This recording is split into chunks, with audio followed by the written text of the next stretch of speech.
A Slack vulnerability is discussed and fixed, and this is not as seen on TV. A real NCIS investigation is likely to occupy real JAGs for some time to come, with implications for military and civilian cyber law. The U.S. is moving rapidly on Huawei and its associated companies. It's now much harder for U.S. companies to do business with them, and there's likely to be fallout in other countries as well. And an exposed database affords an instructive case of responsible disclosure.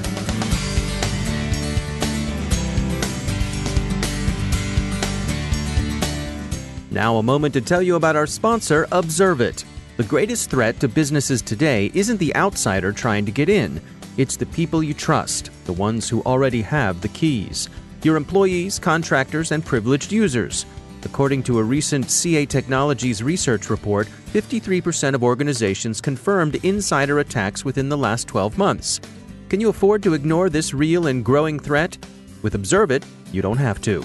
See, most security tools only analyze computer, network, or system data.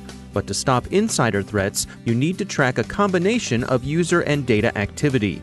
Observit combats insider threats by enabling your security team to detect risky activity, investigate in minutes, effectively respond, and stop data loss. Want to see it in action for yourself? Try Observit free, no installation required, at observit.com/cyberwire. That's observit.com/cyberwire. And we thank Observit for sponsoring our show.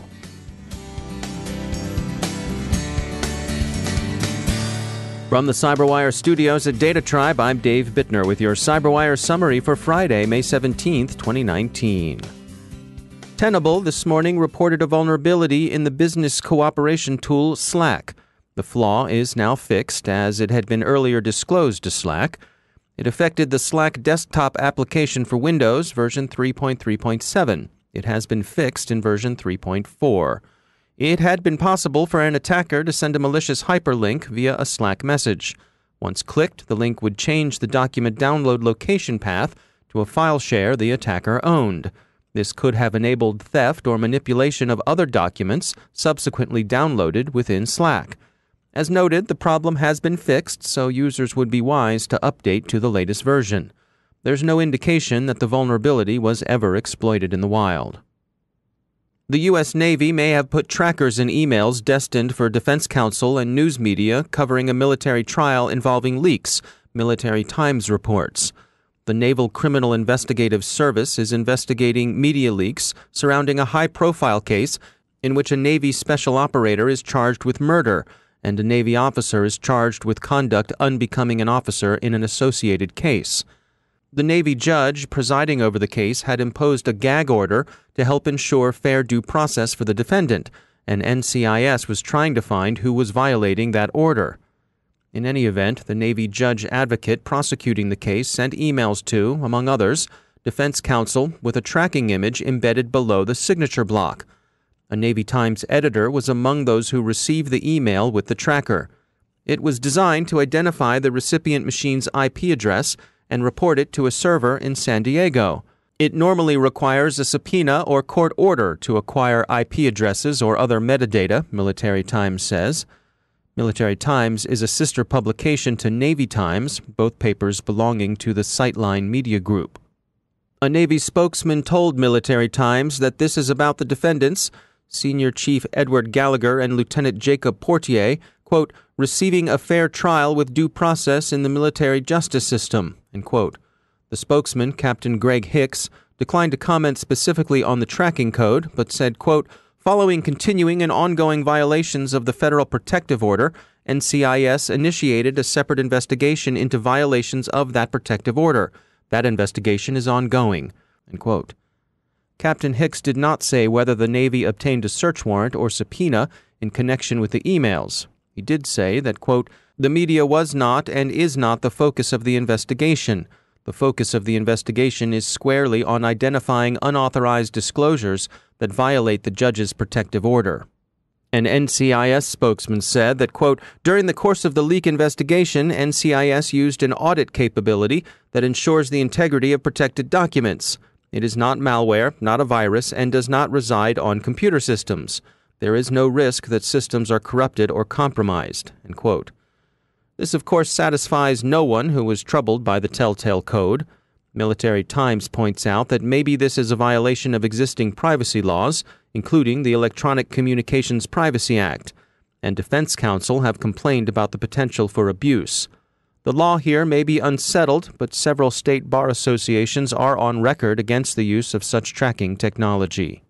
This sort of investigation, by the way, for those of you who watch NCIS on TV, is actually a lot more typical of the cases NCIS works on than the harem-scarum stuff you see on the small screen.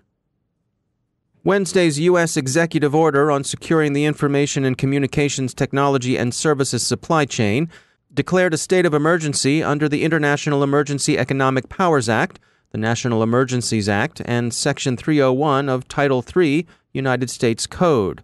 The executive order directs the Secretary of Commerce to take the lead in minimizing the risk from companies controlled by foreign adversaries, read China.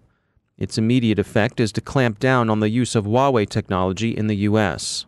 The U.S. Commerce Department immediately banned Huawei and 70 of the company's partners. The measure will also affect U.S. exports. Broadcom, Qualcomm, Intel, and Oracle, among others, will henceforth find it difficult to sell to Huawei, the Wall Street Journal points out. Strictly speaking, Commerce placed the Chinese company and its partners on an entity list. Doing business with them will require a special license. The entity list applies to both imports and exports. China's government has called the executive order and its attendant enforcement actions a wrong course and promises to resolutely defend Chinese companies from Washington's depredations. Beijing sees the affair as a move in a trade war. U.S. allies may be nudged by both prudential policy and the Vosner arrangement to follow suit. Vosner is an arms export control regime whose 42 signatories undertake to cooperate on restricting trade in not only conventional weapons, but dual-use articles that have both military and civilian uses. Cyber tools are among the dual-use items the arrangement addresses. U.S. allies are also concerned that giving Huawei too large a share in their national infrastructure could inhibit intelligence sharing with the United States. Of the Five Eyes nations, the U.S. and Australia take the hardest line on the risks posed by Huawei products and services. The other Three Eyes, Canada, New Zealand, and the United Kingdom, are uneasy about the Chinese company, but more ambivalent than the Australians and Americans. France's President Emmanuel Macron's reaction to the U.S. executive order is representative of that in other allied countries. It's not France's perspective to move against Huawei or any other company, but France is determined to take measures to secure itself. That said, President Macron suggested that a trade war was in no one's interest. So why do companies and governments do business with Huawei? The company's gear is good enough, and besides, it's generally the low-cost option. It's so low-cost, in fact, that a number of Huawei skeptics consider the pricing unsustainable, a low-ball campaign for market penetration that will change once the customers are locked in. Ever taken an online survey, maybe to enter a sweepstakes for prizes? Sure you have. Most of us have. Of course, such surveys and sweepstakes are marketing instruments, and a large Elasticsearch database containing such information as name, physical address, email address, IP address, phone number, date of birth, and gender was found exposed online by independent researcher Sanyam Jain. Jain, who Bleeping Computer says is affiliated with the GDI Foundation, tracked the data back to marketing firm Path Evolution, a subsidiary of iFicient. He disclosed the exposure to the company, which promptly secured the data.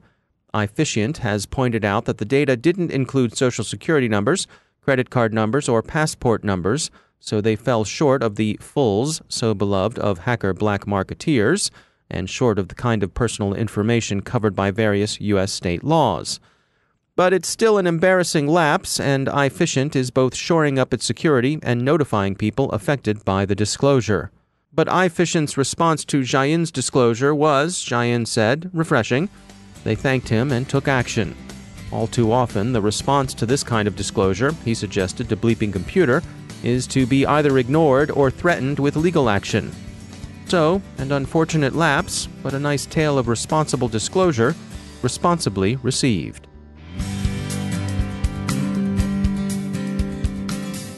Now a moment to tell you about our sponsor, ThreatConnect. Designed by analysts but built for the entire team, ThreatConnect's intelligence-driven security operations platform is the only solution available today with intelligence, automation, analytics, and workflows in a single platform.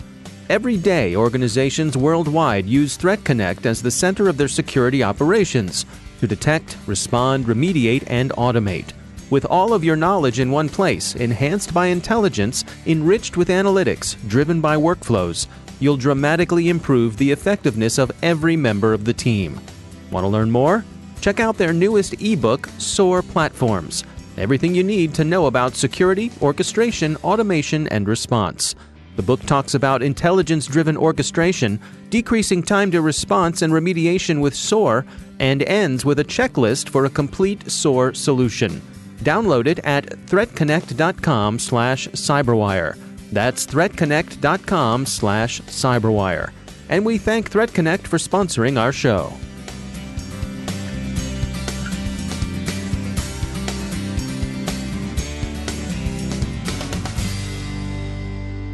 And joining me once again is Joe Carrigan. He's from the Johns Hopkins University Information Security Institute and also my co-host over on the Hacking Humans podcast. Joe, it's great to have you back. It's good to be back, Dave. We had a report come by. This is from a company called Apricorn, and they manufacture hardware-encrypted USB data storage devices. Correct. And they came up with a report. They did a survey of over 300 people across a bunch of different industries, examining ways that they use USB devices. Correct. So trying to sort of take a look at what are people doing right and what are people doing wrong. Right. And what did they find here? They found that 91% of the respondents claimed that encrypted USB drives were important. Yeah. Right.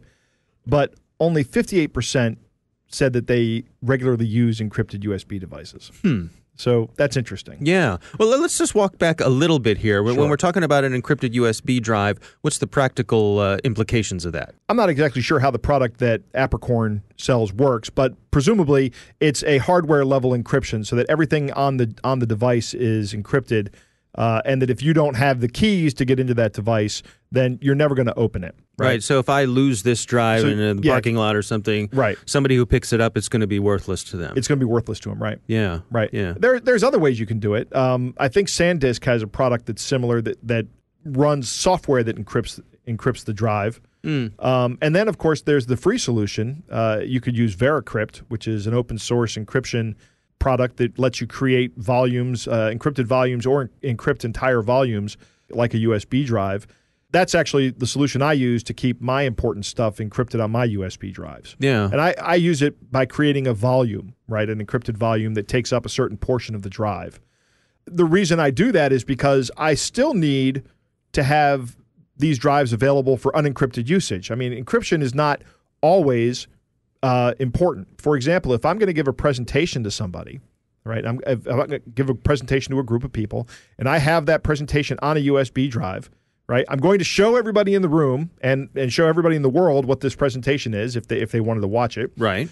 So I really don't care if this information is discovered, but I do need a way to quickly and easily put it on somebody else's computer without having to worry about, do they have the MedCrypt software installed, or do they have the SanDisk software installed? Right. Or even just have the key or the password. Right. Or do I have the keys or the password? Might not want to reveal. Plug it in, copy my presentation over, and deliver my presentation. So, I mean, again, we have to decide what's information we want to protect and what's information we don't want to protect. Now, obviously, there's lots of information we want to protect.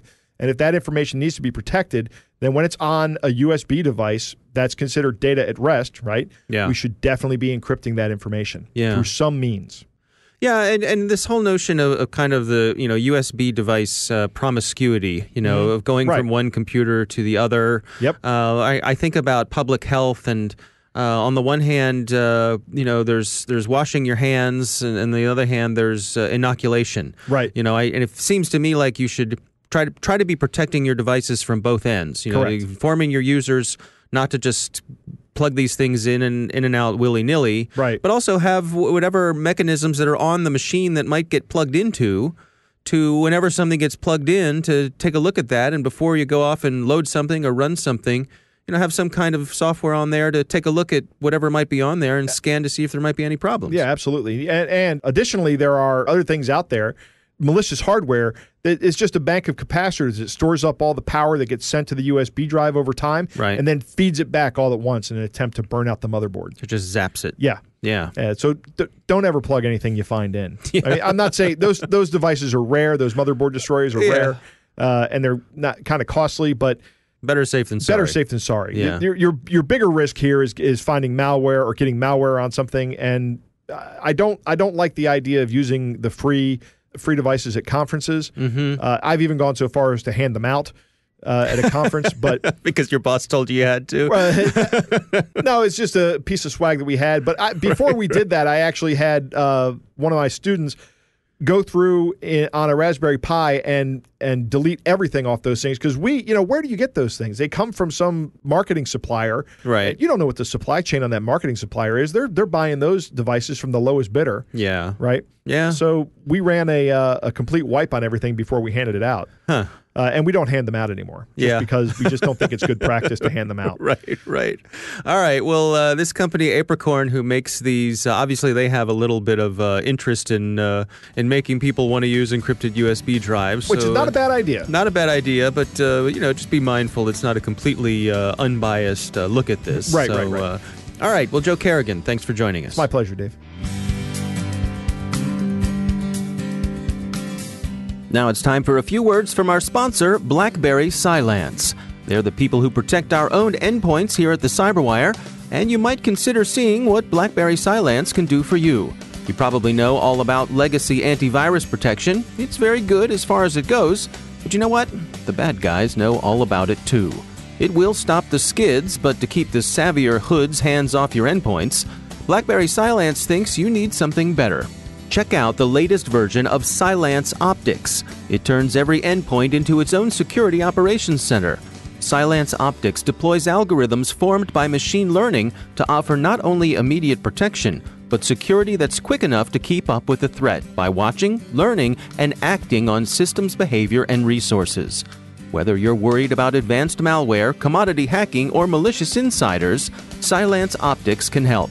Visit Cylance.com to learn more, and we thank BlackBerry Cylance for sponsoring our show.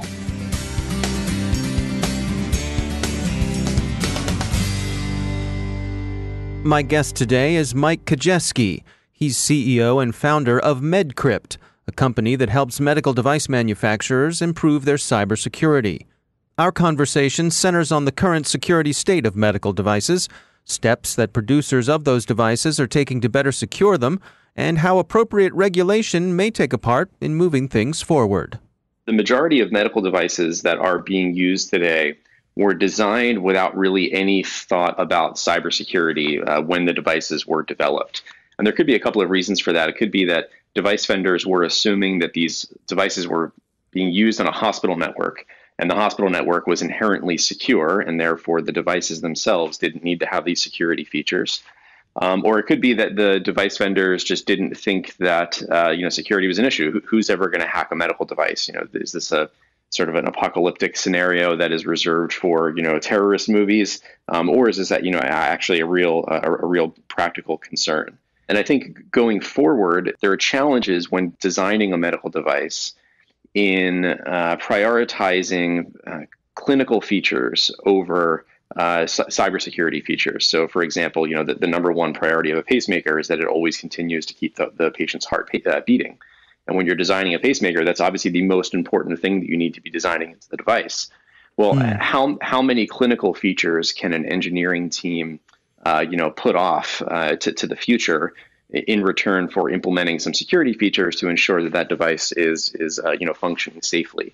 And designing security features into devices, as you can imagine, can be pretty tricky and pretty time consuming. So there's this constant battle between, clinical functionality, interoperability, ease of use for clinicians, and actually building security features into these things so that, bad guys can't do bad things with them. Yeah, one of my colleagues here, Joe Carrigan, works at Johns Hopkins, and he was saying that, someone comes into the emergency room there, and they're not going to say, hey, my first priority is that you secure my private information. I need you to, take care of this chest pain that I'm having, or get these bullets out of me. Yeah, that's exactly right. And I think, maybe even a less dramatic illustration of that issue is that the classic problem in healthcare of who is the user, who's the customer, who's the buyer. When you have a cardiologist who's choosing a pacemaker for a patient, the cybersecurity features are probably relatively low on their list, right? That pacemaker is not going to function on the hospital's network, so the hospital IT department is that concerned about it. The insurance company doesn't really have any incentive to minimize the security risk in the pacemaker. And the medical device vendor, they're just trying to build clinical functions to differentiate their device from the competitors. So you end up with a device that is in, a patient's chest that goes home with them that perhaps has some security features, and then you have a nightmare scenario where the FDA has to mandate a recall on a device because they've decided that a security vulnerability found in that device is not acceptable. I mean, do you think there's a regulatory solution here? I mean, certainly when I think of the medical industry, I think of things like HIPAA, where big changes can happen. They can come down from on high. Is that one possibility? It's a really good question, and before starting this company, considered myself to be a very free market, somewhat libertarian leaning individual who was very skeptical of the government's ability to have a positive impact on something in the market. But having worked pretty closely alongside the FDA and looking at this problem, I found that number one, that there might not be another organization that has the leverage necessary to fix this problem. It might need to come from the FDA. And the things that the FDA has done in the last 4 years to attempt to improve medical device cybersecurity, I think have been very measured, responsible interventions, and not the kind of heavy-handed anti-business, legislation that some people would have you believe that the FDA is in the business of doing. One example of this, They've come out with 2 guidance documents related to what they call post-market cybersecurity and pre-market cybersecurity in medical devices. And as a guidance document, the first page of each of these documents says these are non-binding recommendations from the FDA. So lots of medical device vendors said, oh, well, these are optional because it's guidance. We don't really need to do this. And the FDA has come out and said, no, that is not true. Safety in medical devices is mandatory. Cybersecurity is an aspect of safety. Here is our recommendation of how to build safe medical devices. If you do it some other way, that's fine, but it needs to be better than this. And people have asked them, why don't you just pass a law? Why don't you create some regulation that actually, mandates that device vendors do this? And the FDA has said, well, the pace of cybersecurity moves so quickly that if we were to make a regulation, the regulation would be, 5 years, if not 10 years behind what the current state of cybersecurity is. If we say, hey, you have to use encryption on medical devices, well, what kind of encryption? What's the key length? What algorithms are okay? It kind of becomes a rat's nest of questions that need to be answered that lead to this sort of heavy-handed regulation that ends up being sort of anti-business. So I think the FDA has done a great job of addressing the problem, especially this most recent guidance they put out last October. So one thing that comes up regularly when writing these sorts of stories are the nightmare scenarios of, the Homeland episode where the vice president's pacemaker gets hacked. And it's pretty easy to point the finger at device vendors that have been in the news recently for having cybersecurity vulnerabilities in their devices. But what I will say is that, number one, the clinical functionality of a medical device, basically any medical device, almost always outweighs the cybersecurity risk of that device. So, for example, I think Medtronic had an issue with pacemakers last fall where a vulnerability was found. Does that mean that if your parent or your grandparent has a pacemaker in their chest, they should go get it removed? Because no, absolutely not, right? The clinical functionality of these devices are orders of magnitude more beneficial than the cybersecurity risks are detrimental. And I do think that, from working with a lot of these bigger medical device vendors pretty closely, they're doing a great job of changing their practices and building features into devices. And some of them have been doing this for, close to a decade and have done a pretty good job at it. So it's, the sky is not falling. This isn't a nightmare scenario. Device vendors, I don't think, are being negligent by putting devices out there that lack security features. I think it's more of an industry problem where, as we discussed, the incentives maybe aren't perfectly aligned to result in, really well-secured devices. And the FDA has been the organization that I think has done the best job of changing that dynamic. That's Mike Kijewski from MedCrypt. And that's the CyberWire. Thanks to all of our sponsors for making the CyberWire possible, especially our supporting sponsor, Observit, the leading insider threat management platform. Learn more at observit.com. The CyberWire podcast is proudly produced in Maryland out of the startup studios of Data Tribe, where they're co-building the next generation of cybersecurity teams and technology. Our CyberWire editor is John Petrick, social media editor Jennifer Iben, technical editor Chris Russell, executive editor Peter Kilpie, and I'm Dave Bittner. Thanks for listening.